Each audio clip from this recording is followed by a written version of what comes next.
لیکن دوران کی سوچ کی سوئی جب کسی بات پر اٹک جاتی تھی پھر وہ یوں ہی ہو جاتا تھا۔ انل زچ ہوا، جبڑے بینچے اور کندھے سے پکڑ کر دوران کا رخ اپنی طرف موڑا۔ ایک تو میں یہ سوچتا ہوں گاڈ نے تمہیں ہی ایسا دماغ کیوں دیا؟ لہجہ اس کی چپ پر الجھن کا غمازی تھا۔ مائک پیک ہو چکا تھا۔ دوران نے کارڈ رقم کی ادائیگی کے بعد جیب میں رکھا اور ہاتھ اٹھائے انل کی حالت سے بے نیازی بھرتتے ہوئے اس کو چلنے کا اشارہ کیا۔ انل نے ہفکی سے گھورا اور قدم اس کے ساتھ بڑھا دیے۔ مگر یہ کیا؟ وہ واپس جانے کی بجائے مارکیٹ میں مزید آگے بڑھ رہا تھا۔ اب ہم کہاں جا رہے ہیں؟ انل نے گہری سانس لیتے ہوئے عادت سے مجبور ہو کر پھر سوال کیا، جبکہ جانتا تھا وہ اس وقت بولنے کے موڈ میں بالکل نہیں۔ چند منٹ یوں ہی راہداری میں گھوم کر وہ ایک بیکری کے سامنے رکا اور پھر اندر قدم بڑھا دیے۔ اب کی بار انل کچھ کہے بنا اس کے پیچھے تھا۔ اب کچھ نہیں پوچھوں گا اس سے۔ سر کو ہفکی اور جھنجھلاہٹ میں زور سے جھٹکا۔ وہ ایک چاکلیٹ کیک اور کچھ سینڈوچز پیک کروا رہا تھا، پھر کچھ کینڈلز خریدیں۔ جیسے ہی اس نے دکاندار کو کینڈل کا کہا، انل کی سوالیہ رگ پھر سے پھڑک گئیں۔ ایک سیکنڈ میں وہ اپنے اور اس کے درمیان کا فاصلہ ختم کرتا اس کے کندھے سے کندھا ملائے کھڑا تھا۔ یہ کیا ہے اب سب؟ حیرت سے ہاتھ کینڈل کی طرف کرتے ہوئے سوال پوچھا۔ تمہاری برتھ ڈے کا سامان، پرسکون لہجے میں جواب دیا۔ ہیں؟ انل کا منہ پورا کھل گیا۔ اس کی برتھ ڈے کب تھی آج؟ کیا آج ہے؟ ایک لمحے کو اس کے پراعتماد لہجے کی وجہ سے وہ خود گڑبڑا گیا۔ ایک آبرو اٹھائے سوچا، نہیں تو یہ جنوری ہے، میری برتھ ڈے تو مارچ میں ہوتی ہے۔ دوران، یہ کیا چکر ہے؟ پھر سوال پوچھا۔ اب کی بار پریشانی پر شکن کا بے پناہ اضافہ تھا۔ وہ سامان کے بیگ ہاتھ میں پکڑ چکا تھا، پھر اس کی طرف دیکھا جو اب تک ہلکا سا منہ کھولے کھڑا تھا۔ تمہاری برتھ ڈے آج ہے اور میں تمہیں سرپرائز پارٹی دے رہا ہوں، ابھی ہوٹل پہنچتے ہی، متوازن لہجے میں جواب دیا اور قدم دکان سے باہر بڑھا دیے۔ انل نے گھور کر اس کی چوڑی پشت کو دیکھا، گہرا سانس باہر انڈیلی اور قدم اس کے پیچھے بڑھا دیے۔ چولہے پر رکھی کیتلی میں پانی کے اندر پتی جوش کھا رہی تھی اور جوئے نگاہیں اس پر جمائے کھڑی تھی۔ گہرے گلابی رنگ کے پرانے سے جوڑے میں دوپٹے کو سینے پر پھیلائے، شیلف پر دونوں ہتھیلیاں ٹکائے، وہ خیالوں میں کھوئی سی کھڑی تھی۔ چولہے کے نیچے جلتی آنچ کا عکس دونوں آنکھوں کی پتلیوں میں چمک رہا تھا۔ اس دن میدان کے موقع کے بعد سے وہ عجیب کیفیت کا شکار تھی۔ وہ جسے ہمدردی سمجھ رہی تھی وہ احساس کچھ اور ہی شکل اختیار کرتا جا رہا تھا۔ وہ خود سے تنگ آ رہی تھی۔ اس لڑکے کا خیال اٹھتے بیٹھتے ذہن پر سوار رہنے لگا تھا۔ دوران کا اس سے ٹکراؤ اب بھی ویسے ہی ہوتا تھا، لیکن وہ اب اس کی طرف دیکھنے سے کترانے لگی تھی۔ قہوہ پک چکا تھا۔ آنچ کو ہلکا کر کے وہ مڑی، فریج میں سے دودھ نکالنے کے برآمدے میں آئی تو جان کی آواز پر فریج کھولتے ہی ہاتھ لمحہ بھر کو تھم گئے۔ لڑکی نے اسلام قبول کر کے مسلم لڑکے سے شادی کر لی ہے۔ غصیلے لہجے میں وہ مریم سے کسی کا ذکر کر رہے تھے۔ جوئے کے کان ایک دم سے کھڑے ہوئے، فریج پر ہاتھ تھم گئے۔ جان رات کا کھانا کھا رہا تھا۔ وہ آج بہت دیر سے گھر آیا تھا اور اب وہ اور مریم لاؤنج میں لگی کرسیوں پر براجمان تھے۔ کھانا سامنے لکڑی کی چھوٹی سی میز پر رکھا ہوا تھا۔ جان کھانے کے بعد چائے لازمی پیتا تھا۔ سنانا سو چکی تھی اور جوئے اب جان کے لیے ہی چائے بنا رہی تھی۔ کون؟ مریم کی تشویشناک آواز ابھری۔ اپنے عاشق بھائی کی بیٹی، اور کون؟ جان نے نوالا توڑتے ہوئے ناک چڑھا کر غصیلے لہجے میں جواب دیا۔ جوئے نے جلدی سے دودھ کی بوتل نکالی اور فریج بند کیا۔ او خدا! تو اب مریم کا ہاتھ بے ساختہ دل پر گیا۔ اب کیا سر پکڑ کر بیٹھا ہے عاشق بھائی؟ بیچارہ کیا کر سکتا ہے غریب بندہ، جب جوان بیٹیاں ہیں، عزت کا خیال نہ کریں تو کیا کرے؟ جان کے لہجے میں نفرت جھلک رہی تھی۔ جوئے کے دل کی دھڑکن بے وجہ تیز ہوئی۔ وہ تیزی سے کچن میں داخل ہوئی۔ کان اب بھی باہر ہی لگے تھے۔ سالن اور ڈالو، جان نے روب سے پاس بیٹھی مریم کو حکم دیا۔ مریم جو خیالوں میں غرق تھی، سٹ پٹا کر سیدھی ہوئی اور پیالی میں سالن اور ڈالنے لگی۔ جوئے اب دودھ کیتلی میں ڈال رہی تھی۔ جوئے اور سنانا کہاں ہیں؟ جان نے سر جھکائے نوالا توڑے ہوئے عجیب شاکی سے لہجے میں سوال کیا۔ سنانا سو گئی ہے، جوئے چائے بنا رہی ہے آپ کے لیے۔ مریم نے فوراً مؤدبانہ جواب دیا۔ بچیوں پر دھیان رکھو، تھکا سا لہجہ تھا۔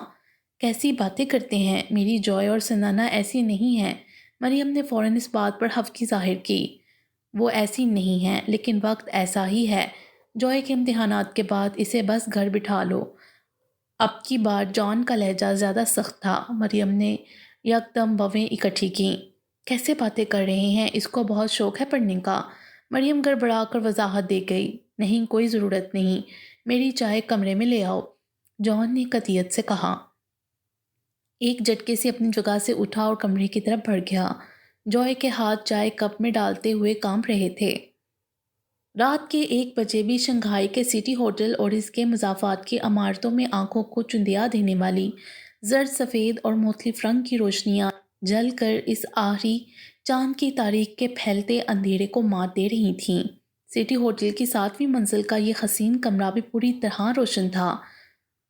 کرسٹن ڈائیور کی بھینی سی خوشبو کمرے کے ہر کونے سے اٹھ کر ماحول کو مصور کن کر رہی تھی۔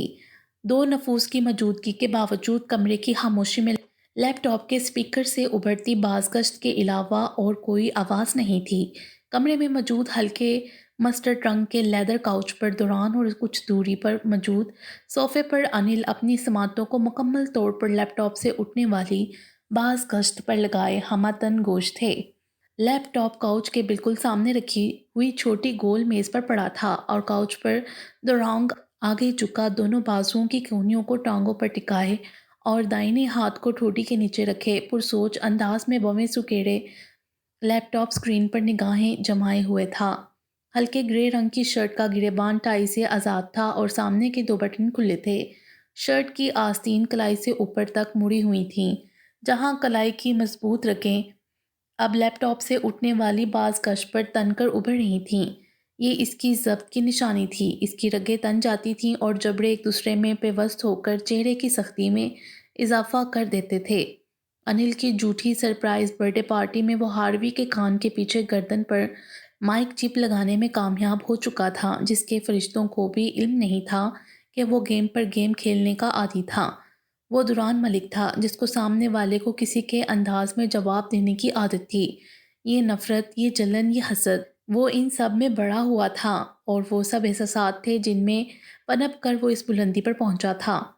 اب بھی ہاروی اور بروس کے ساتھ انڈسٹری کے بہت سے لوگ اس کی کامیابی پر کتنے کینہ توز ہیں، یہ وہ بخوبی جانتا تھا۔ یہ تلخی، یہ روکھا پن، یہ خالی ویران کہکے اور سمندر سی گہری لیے آنکھیں، یہ سب سہ کر یہاں پہنچی تھیں۔ اس لیے وہ اس دن ہاروی کے دعوت دینے پر ہی ٹھٹک گیا تھا اور اب اس کو زیادہ دیر انتظار نہیں کرنا پڑا تھا۔ رات کے 1 بجے بروس ہاروی کے کمرے میں موجود تھا اور اب ان دونوں میں ہونے والی گفتگو وہ بآسانی سن رہا تھا۔ یہ میڈیسن کام کرے گی کیا؟ ہاروی کا معتجب لہجے میں پوچھا گیا سوال لیپ ٹاپ کے سپیکر سے صاف سنائی دے رہا تھا۔ یقیناً بروس نے ہاروی کو کوئی میڈیسن دکھائی تھی۔ وہ اس سے استفسار کر رہا تھا۔ ایسی ویسی اچھے اچھوں کی بینڈ بجاتی ہے، اس سے تو دورانگ کیا چیز ہے؟ بروس نے ہلکا سا کہکا لگا کر کمینگی سے جواب دیا۔ مطلب وہ دوران کو پارٹی میں کوئی میڈیسن کھلانے والے تھے؟ انل نے ایک دم سے ہڑبڑا کر دوران کی طرف دیکھا، جو ہنوز اسی طرح سر جھکائے سب سن رہا تھا۔ اب ہاتھوں کی مضبوط انگلیاں تھوڑی سے ہلا رہی تھیں۔ کیسے دیں گے یہ دوران کو؟ ہاروی اب بروس سے اگلا سوال پوچھ رہا تھا۔ اس کے فیورٹ مشروب میں ملا کر سافٹ ڈرنک لیتے ہیں نا جناب؟ دی دورانگ، sign of power, torn the enemies, never ever drink whisky wine and rum. دورانگ طاقت کا نشان، دشمنوں کو پھاڑ دینے والا، کبھی بھی وسکی وائن یا رم نہیں پیتا۔ بروس کا لہجہ مسغی لیے ہوئے تھا۔ وہ اپنی ہی بات کے بعد خود ہی لطف اندوز ہوتا کہکا لگا رہا تھا۔ ہاروی نے ہنکارا ابھرا۔ دیکھتے ہیں کہ تمہاری یہ میڈیسن دورانگ کی کیا حالت کرتی ہے، ہاروی نے پرسوچ لہجے میں کہا۔ یہ سب سن کر انل کی ناک اب غصے میں پھول رہی تھی، جبکہ دوران اسی حالت میں ٹکٹکی باندھے بیٹھا تھا۔ البتہ چہرے کا اسپاٹ پن اب مزید بڑھ گیا تھا۔ یہ میڈیسن کھائی ہو اور پھر ساتھ میں لیسا جیسی تباہی ہو۔ پریشان نہیں ہو، دورانگ دی پاور کی درگت بننے جا رہی ہے، بروس چہک رہا تھا۔ تباہی، وہ بھی لیسا جیسی؟ لیسا کا ہی کہاں ہے نا شیون کو؟ ہاروی نے متجسس لہجے میں بات پر زور دیتے ہوئے پوچھا۔ ہاں، سب سیٹ ہو چکا ہے، سب فائنل ہے۔ لیسا وقت پر منگولے پہنچ جائے گی۔ بروس اس لڑکی کے بارے میں معلومات دے رہا تھا جس کو وہ شاید دوران کو پھنسانے کے لیے اس رات بلا رہے تھے۔ دوران کے کمرے میں کیمرے نصب کروا دیے ہیں، بیڈ کا ویو ہے۔ بروس اب ہاروی کو مزید معلومات دے رہا تھا۔ انل بار بار دوران کے چہرے کے تاثرات پر جانچتی نگاہ اٹھا رہا تھا جو اسی طرح پرسوچ بیٹھا تھا۔ یس، اور اب تو سب انتظار میں ہیں۔ اسٹیفن، کیلیون سب پیسہ لگا چکے ہیں۔ ہمارے ساتھ کام کا پنگا اور نخرہ دوران کو مہنگا پڑ جائے گا۔ ہاروی نے مزے سے بروس کے کہکے میں اس کا ساتھ دیا۔ ایک دفعہ، بس ایک دفعہ اس ایٹیٹیوڈ پاور مین کا یہ برہم چکنا چور ہو جائے، پھر دیکھنا کس منہ سے یہ فلم سے مناظر تلف کروائے گا۔ بروس کے دانت پیسنے جیسی آواز تھی۔ دونوں کا مشترکہ بے باک کہکا گونجا۔ دوران نے بازو کو جھٹکا اور آبرو جھکائے کلائی پر بندی گھڑی پر نگاہ ڈالی۔ سوئیاں رات کا 1:15 بجا رہی تھیں۔ چل رات بہت ہو رہی ہے، میں چلتا ہوں، گڈ نائٹ۔ بروس اب ہاروی سے اجازت طلب کر رہا تھا۔ دوران سیدھا ہوا اور ہاتھ بڑھا کر لیپ ٹاپ کو بند کر دیا۔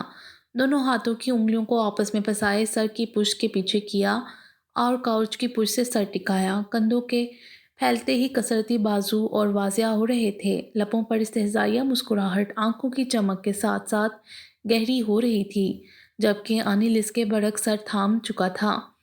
او جیزس، یہ سب کروانے والے ہیں تمہارے ساتھ اور سب کے سب ملے ہوئے ہیں کمینے، اور ہم نہیں جائیں گے تو منہ کی کھانی پڑے گی ان سب کو۔ انل نے حیرت سے آنکھیں پھیلائیں اور پھر اپنا خیال ظاہر کیا۔ دوران کی طرف دیکھا جس کے چہرے پر موجود طمانینت میں ذرا بھر بھی فرق نہیں آیا تھا۔ وہ اب کاؤچ کے ہتھے پر بازو پھیلائے دوسرے ہاتھ میں پکڑے اپنے موبائل کی اسکرین کو اوپرلی رخ گھما رہا تھا۔ آنکھوں کی پتلیوں میں اسکرین کے بدلتے عکس واضح ہو رہے تھے۔ انل، میرا ولیم بسپاک سوٹ ریڈی کروانا کل شام کے لیے، مگن سے لہجے میں حکم صادر کیا۔ انل نے چونک کر دیکھا۔ ہونک ہوتے چہرے پر حیرت واضح تھی۔ دوران، تم پاگل ہو کیا؟ وہ اسی طرح حیران سا مکمل طور پر اس کی طرف گھوم گیا جو تسلی امیز لہجے میں اسے حکم صادر کر چکا تھا۔ اور ہاں، سرچ کر لینا تم کیسے کنٹرول کرو گے خود کو اس میڈیسن کے بعد، کیونکہ بروس کہہ رہا ہے بینڈ بج جاتی ہے تو بج جاتی ہوگی۔ اسپاٹ لہجے میں اگلا حکم صادر کیا۔ نگاہیں ہنوز موبائل اسکرین پر جمی تھیں۔ یکا یک انل کی گردن گدی سے آگے ہوئی۔ واٹ؟ آنکھیں حیرت سے پھیلی بھووں سے مزید جگہ گھیر رہی تھیں۔ مطلب وہ سب سوچ بھی چکا تھا کہ اسے کیا کرنا ہے۔ دوران، یہ کیسا مذاق ہے؟ کیا تم یہ کہہ رہے ہو کہ وہ میڈیسن والا مشروب میں پیوں گا؟ انل نے سینے پر ہاتھ رکھے ایسے استفسار کیا جیسے اس کی کہی بات پر یقین نہ ہو۔ ہاں، میرا وہ مشروب کا گلاس تم پیو گے۔ چینج کرنے ہوں گے گلاس ہمیں ان سے چھپا کر۔ کیسے؟ وہ میں بتاؤں گا تمہیں۔ ایک لمحے کے لیے سر اوپر اٹھائے اس کی بات کی تصدیق کی۔ انل کو حیرت کا شدید جھٹکا لگا تھا، جبکہ دوسری طرف نہ تو اطمینان میں کوئی کمی تھی اور نہ ارادوں میں کسی قسم کی کوئی لرزش تھی۔ دوران، پتہ نہیں کیسی میڈیسن ہوگی، کیا اثر ہوگا؟ میں انل کے مضطرب سے لہجے میں۔ اب دوران کی بات پر غصہ بھی صاف ظاہر ہو رہا تھا۔ تم ورجن ہو؟ خفیف کہکے کے ساتھ سوال کیا۔ انل سٹپٹا گیا۔ Shut up! فوراً دانت پیسے، جبکہ وہ اب موبائل میز پر رکھنے کے بعد زیر لب مسکرا رہا تھا۔ موبائل کو رکھتے ہی سگریٹ کیس اٹھایا۔ ظالم کہیں کا! اور اس کو میری ورجن ہونے پر شک ہے کیا؟ انل نے آبرو جھکائے خود سے سوال کیا۔ دوران، میں وہ نہیں پیوں گا۔ ہفکی سے گھورتے ہوئے مشروب پینے سے صاف انکار کیا۔ ٹھیک ہے، پھر مجھے پینا پڑے گا۔ تیار رہنا۔ پھر میرا لیسا دی تباہی کے ساتھ بڑے تحمل سے جواب دیا۔ نہیں، تم بھی نہیں پیو گے۔ پتہ نہیں کیا ہوتا ہوگا اس کو پینے کے بعد۔ میڈیسن کا نام نہیں لیا انہوں نے جو میں سرچ کرتا پھروں۔ انل کے لہجے اور چہرے پر پریشانی یکساں عیاں تھی۔ بے قابو ہو جاتا مرد، اس سے زیادہ کیا ہوگا؟ دوران نے کندھے اچکا کر متوازن لہجے میں جواب دیا۔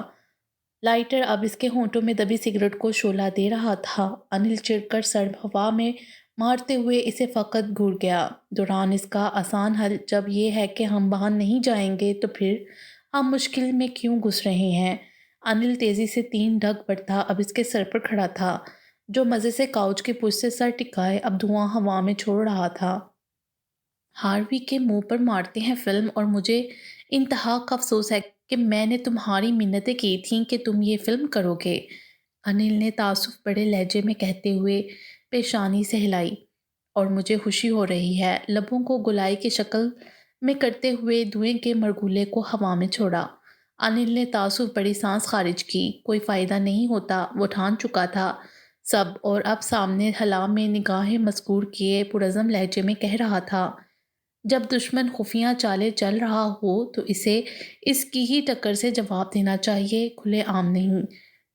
وہ سوچ چکا تھا اسے ان کی جلائی آگ میں کود کر ہی ان کو مات دینی ہے، اور ویسے بھی وہ اپنی بہت سی باتوں کے ساتھ اس سوچ بھاپ لینے والی حیثیت کو سب سے پوشیدہ ہی رکھتا تھا۔ یہ دنیا ایسی ہی ہے، اس نے زندگی کے ہر قدم پر ٹانگیں کھینچنے والے دیکھے تھے۔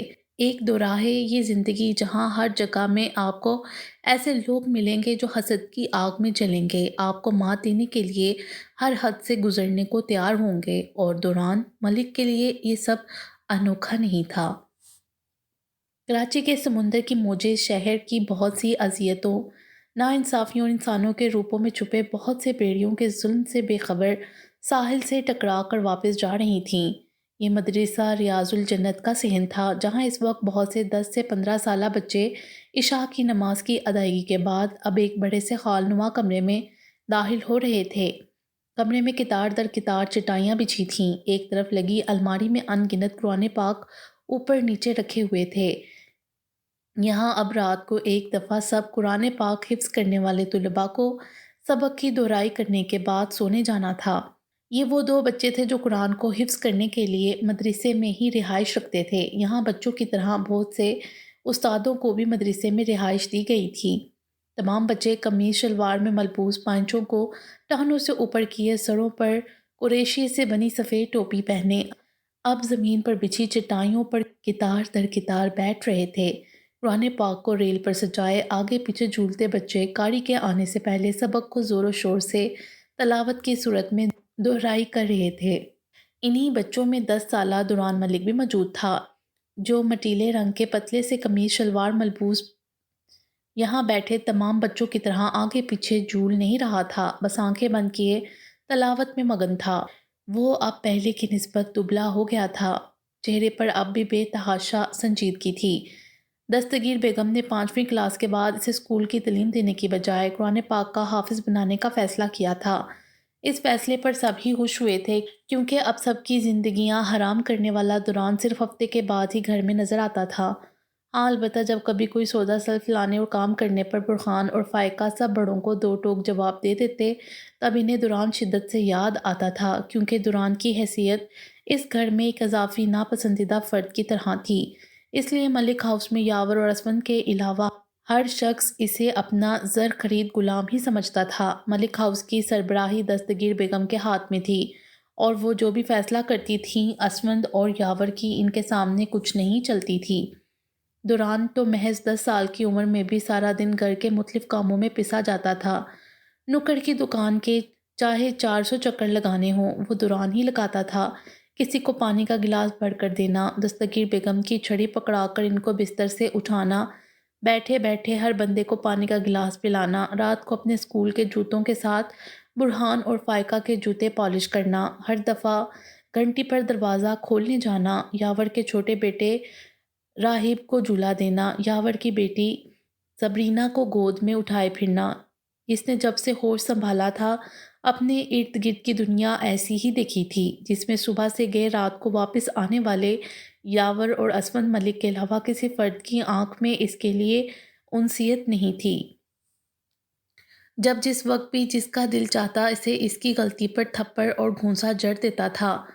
جب وہ بہت زیادہ چھوٹا تھا تو وہ برہان اور فائقہ کو مار کر اپنا غصہ نکال لیتا تھا، مگر اب وہ ان کی جگہ چھت کی دیواروں پر گھونسے مارتا تھا۔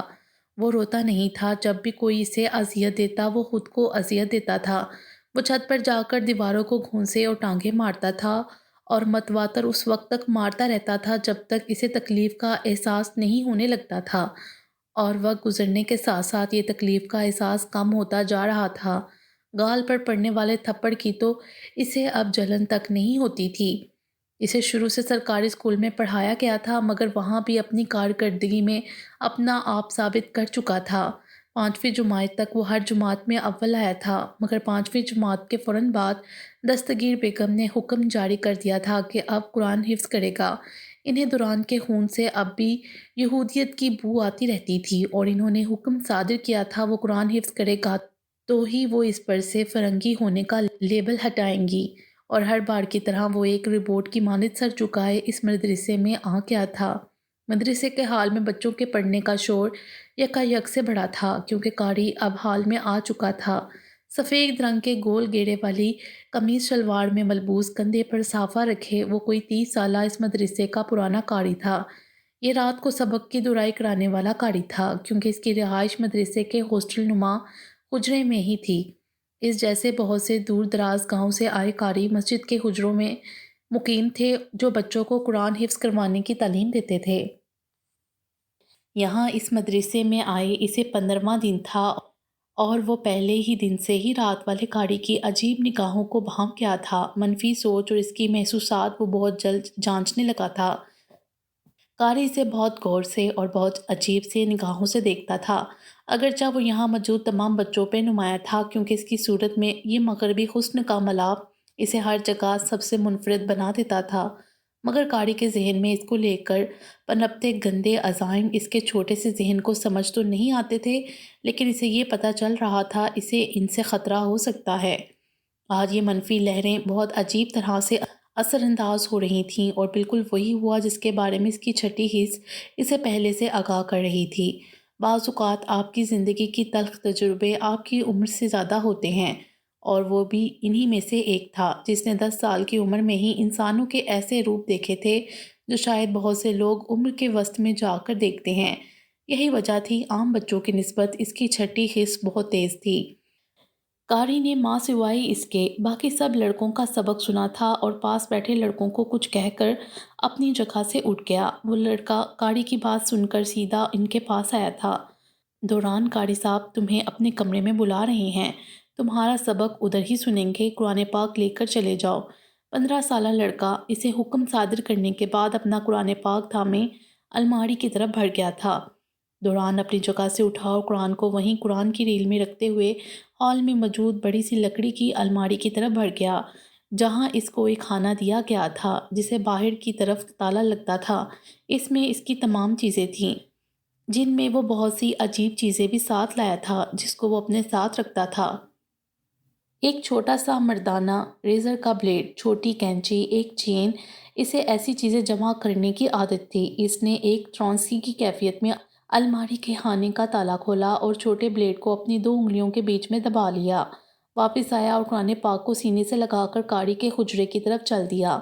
اس حال سے نکل کر بڑا سا صحن تھا، اور صحن سے پیچھے کھلنے والے دروازے میں مدرسے کا ہاسٹل تھا، جہاں بہت سے کمرے تھے اور یہیں پر استادوں کے حجرے تھے۔ وہ اب قاری کے حجرے کے دروازے کے سامنے کھڑا تھا، جہاں دروازے کے آگے سفید رنگ کا ململ کا پردہ اندر چلتے پنکھے کی ہوا سے ہل رہا تھا۔ اس نے ہاتھ کی انگلیوں کو ہلکی سی جنبش دی اور بلیڈ انگلی کی پوڑوں میں جکڑا گیا۔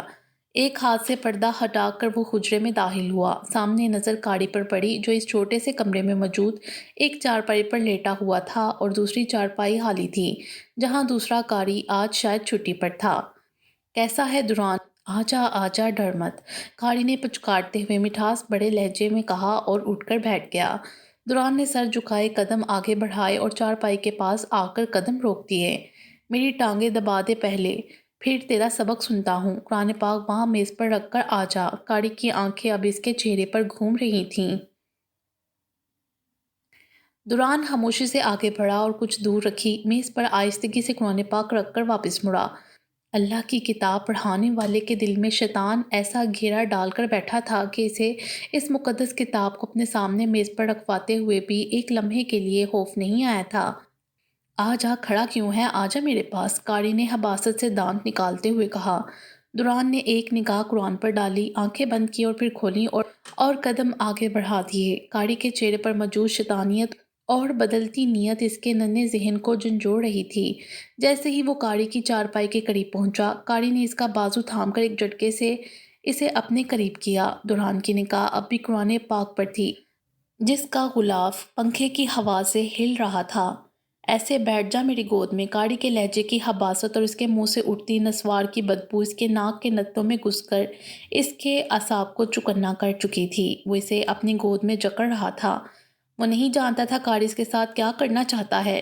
ہاں، لیکن دماغ بار بار اسے اشارے دے رہا تھا اور اس کا دماغ کبھی بھی اسے جھوٹ نہیں بولتا تھا۔ کاڑی کی حرکات اس کے ساتھ اچھی نہیں تھیں۔ چھوڑو مجھے، اسپاٹ مگر سخت لہجے میں روب سے کہا۔ کاڑی جو حواس کھوئے شیطان کا روپ دھار چکا تھا اس کے یوں سخت لہجے میں کہنے پر اور جوش میں آ گیا۔ چپ کر، نہیں تو کل سارا دن ایک ٹانگ پر کھڑا رکھوں گا، سمجھا؟ چپ، جو کر رہا ہوں کرنے دے، یہ کپڑا ڈال منہ کے اندر۔ کاڑی کا لہجہ شیطانیت کے نشے میں ڈوب گیا تھا۔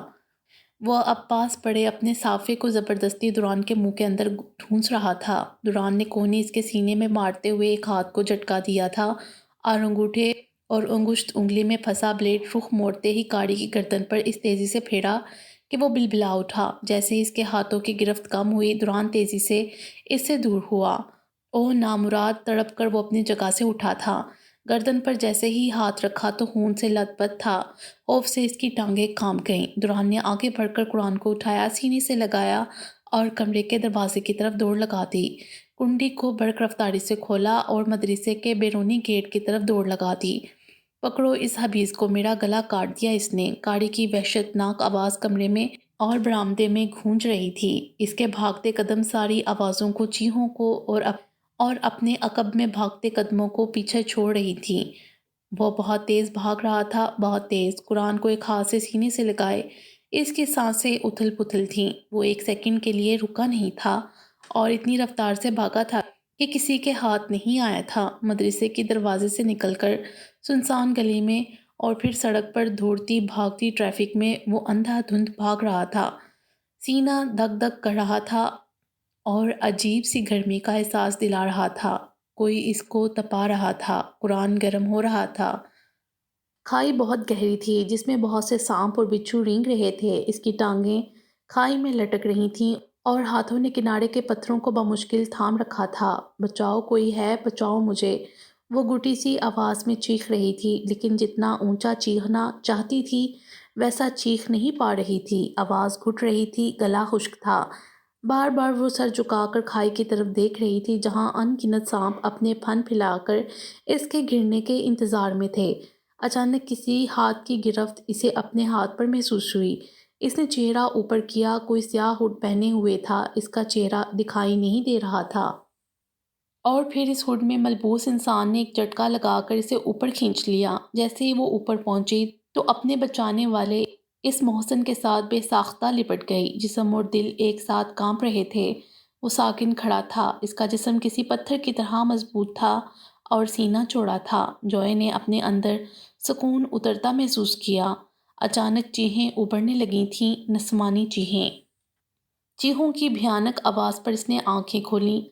وہ بوسیدہ سے پلنگ پر بوسیدہ چادر پر لیٹی تھی، سٹ پٹا کر اٹھ بیٹھی اور اٹھتے ہی دل سے ٹھیس اٹھی۔ کاش خواب حقیقت اور یہ حقیقت خواب ہوتا۔ وہ وہیں تھی بلیک مارکیٹ میں، اور آج چوتھا دن تھا یہاں۔ آج پھر کسی لڑکی کو کوڑے پڑ رہے تھے اور شاید وہ کمرہ ان کے کمرے کے قریب تھا، اس لیے لڑکی کی دردناک آوازیں اسے یہاں بھی سنائی دے رہی تھیں۔ داڑھی لڑکیاں چہرے گھٹنوں میں دے کر بیٹھی تھیں۔ بس ایک وہ تھی جو یوں ہونکوں کی طرح نیند سے اٹھ کر بیٹھی تھی۔ اچانک بہت سے قدموں کی جھاپ ان کے کمرے کی طرف سنائی دی۔ شیون 3 لڑکیوں کے ساتھ تھا۔ ان کے کمرے کے سامنے گزرتے ہوئے اچانک اس پر نگاہ پڑنے پر تھم گیا۔ آنکھوں کو سکیڑ کر اسے دیکھا۔ رک، لاک کھول اس کمرے کا۔ اپنے ساتھ کھڑے لڑکے کو اس نے ہاتھ کے اشارے سے حکم صادر کیا۔ جوئے کا جسم کانپ گیا۔ اب احساس ہوا گھٹنوں میں چہرہ نہ دیکھ کر اس نے کتنی بڑی غلطی کی۔ جیسے ہی دروازہ کھلا، شیون حباست سے اسے جانچتا ہوا اس کے قریب آیا۔ یہ چاہیے مجھے، آج رات میرے فلیٹ پر کچھ کلائنٹ آ رہے ہیں، اس کو ایک دم چمکا کر پیش کرنا ہے ان کے سامنے۔ شیون نے قریب ہو کر ایک جھٹکے سے اس کے چہرے کو اپنے ہاتھوں میں دبوچا تھا۔ وہ تڑپ کر اوپر ہوئی۔ اس کے انگوٹھے گالوں کے دونوں اطراف میں پیوست ہونے کی جان لیوا تکلیف تھی، اور پھر اس نے ایک جھٹکے سے چھوڑا اور باہر نکل گئے۔ وہ لوگ اب تیز تیز وہاں سے نکل گئے تھے۔ جوئے نے تڑپ کر تمنا کی طرف دیکھا۔ یہ کیا کہہ رہا تھا؟ آواز کانپ رہی تھی۔ تمہیں آج رات لے جا رہے ہیں، تمنا نے آہستگی سے جواب دیا اور سر جھکا دیا۔ باقی دونوں لڑکیاں بھی ترس کھاتی نگاہوں سے اسے دیکھ رہی تھیں، جو ایک دم سے گش کھانے جیسی کیفیت میں آ گئی تھی۔ سانپ بچھو جسم پر رینگتے محسوس ہو رہے تھے۔ تمنا اس کی طرف بڑھی اور اس کے کندھے پر ہاتھ رکھا۔ پہلی دفعہ ہے؟ تمنا نے کان کے قریب ہو کر آہستگی سے پوچھا۔ جوئی نے پھٹی آنکھوں سے سر اس بات میں ہلایا۔ او اللہ! بے ساختہ اس کے منہ سے نکلا اور پھر اس نے جوئی کو خود سے بھینچ لیا۔